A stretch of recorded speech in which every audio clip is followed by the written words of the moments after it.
आप सबने देखा होगा कि मुझे बुलाने से पहले थोड़ी सी हलचल थी स्टेज पर। धामी जी कह रहे थे दीदी पहले मैं बोल लूं फिर आप बोले। अब दीदी कहते हैं तो धामी जी को लगा होगा दीदी उम्रदराज है, मैं छोटा हूं, पहले मैं बोलूंगा फिर दीदी बोलेगी।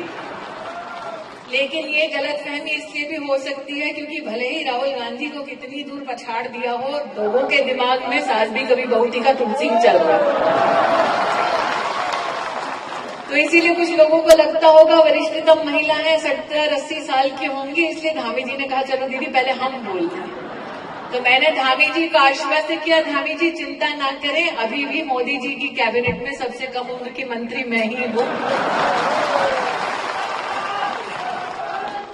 ये बात और है कि जिसको मैंने लोकसभा में हराया वो आजीवन अपने आप को युवा नेता कहता रहेगा।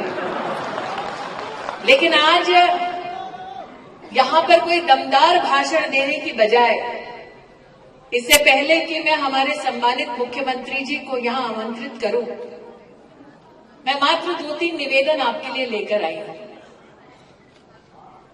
हम सब इस भूमि को देवभूमि, दिव्य भूमि मानते हैं। मैं आज अनिल बलूनी की बात नहीं करूंगी, नरेंद्र मोदी की बात नहीं करूंगी। सबसे पहला प्रश्न ये पूछूंगी कि जो देवभूमि है वहां पर क्या एक भी वोट उस पार्टी के लिए जा सकता है जिन्होंने राम के अस्तित्व को नकार दिया? इस प्रश्न का उत्तर दे दो। जिसे हम देवभूमि कहते हैं, क्या उस कांग्रेस पार्टी का क्या एक भी व्यक्ति स्वागत करेगा जिसने भव्य राम मंदिर में राम जी की प्राण प्रतिष्ठा समारोह के लिए आमंत्रण को ठुकरा दिया? इस सवाल का जवाब दे दो।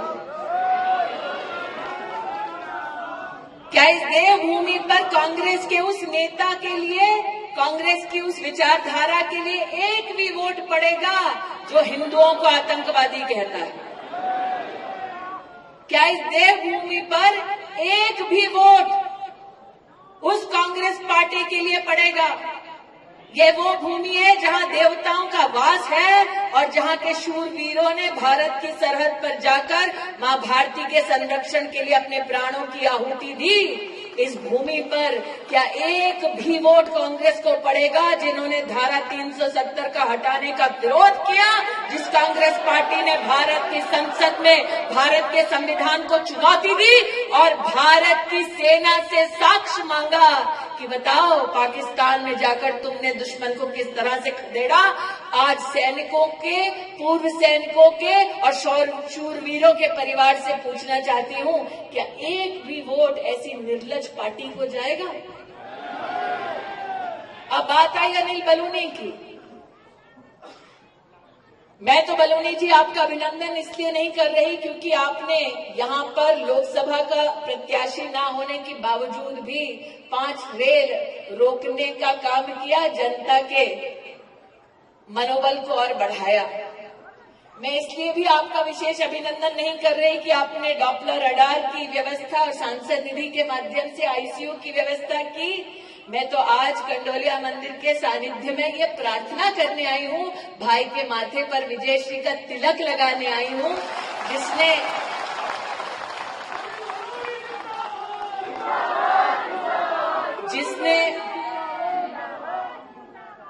एक साधारण कार्यकर्ता के नाते पार्टी ने जब जो आदेश दिया उस आदेश का पालन किया, नियम के पथ पर चल के गौरव बढ़ाया संगठन का, और आज उसका परिणाम है कि निशंक जी, तीरथ जी और स्वयं धामी जी यहाँ विद्यमान हैं कि आपके नामांकन की इस शुभ बेला पर आपको आशीर्वाद दें।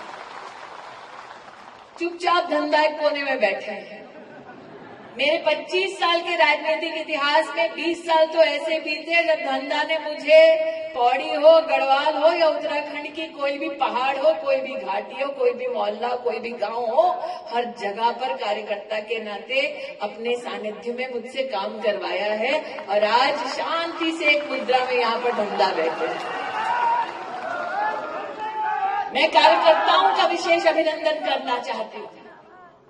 हमारी वो पार्टी है जिसमें 2 सांसद होते थे और इस पार्टी के बारे में आज गढ़वाल लोकसभा क्षेत्र में कार्यकर्ता के नाते मेरा ये गौरव है कि नागरिक कह रहा है अब की बार अब की बार और ऐसा नागरिक क्यों कह रहा है? आज इस मंच से मैं उस हर कार्यकर्ता, उस हर नेता का चरण वंदन करती हूं जिन्होंने अपने परिश्रम, अपने खून पसीने से हमारे संगठन को सींचा ताकि अनिल बलूनी एक प्रत्याशी बनके कार्यकर्ताओं का मान बढ़ाने के लिए जनता के मध्य में जा सके।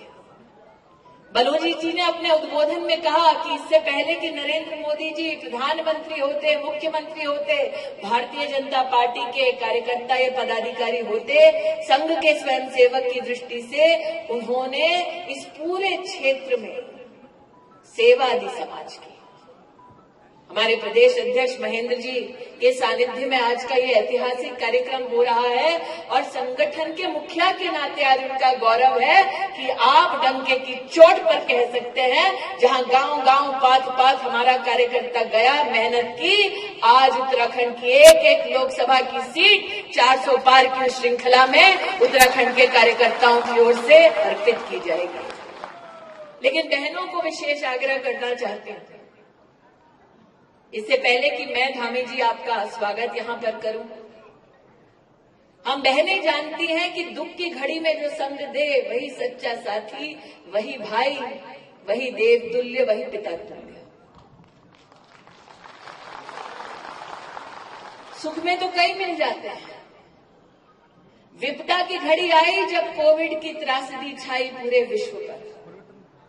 पूरे विश्व ने तब कहा था कि हिंदुस्तान में 6 लाख से ज्यादा गांव हैं, गांव का गरीब कैसे जीवित रहेगा। पूरे विश्व ने ये कहा था कि हिंदुस्तान में 140 करोड़ की जनता है, उन्हें कहां से दवा मिलेगी, कहां से वैक्सीन मिलेगी, और पूरे विश्व में ये आशंका थी कि हिंदुस्तान इस त्रासदी से उबर नहीं पाएगा।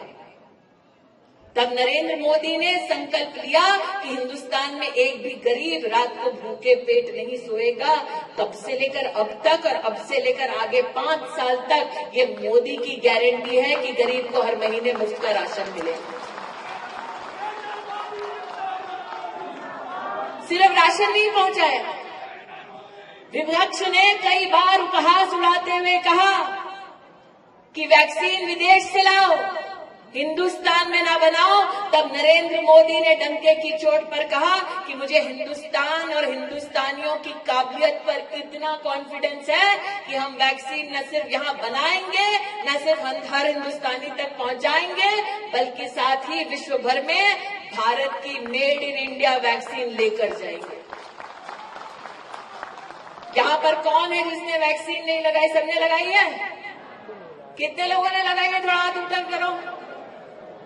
अरे वाह, सबने लगाई है। अब जो हाथ ऊपर किया है वही दिल पर रखकर बोलो, अगर गांधी खानदान की दिल्ली में सरकार होती तो मुफ्त का वैक्सीन पहुंचता सबको? अगर गांधी खानदान की सरकार दिल्ली में होती तो मुफ्त का राशन पहुंचता सबको? अगर गांधी खानदान का राज होता केंद्र में तो मेरी बहनों को उनके बैंक के खाते में 500 की 3 किस्तें पहुंचती। अगर गांधी खानदान होता तो देश में 10 करोड़ बहनों को मुफ्त का गैस का सिलेंडर उज्ज्वला में मिलता। अगर गांधी खानदान होता तो पूर्व सैनिकों को 1 रैंक 1 पेंशन मिलता।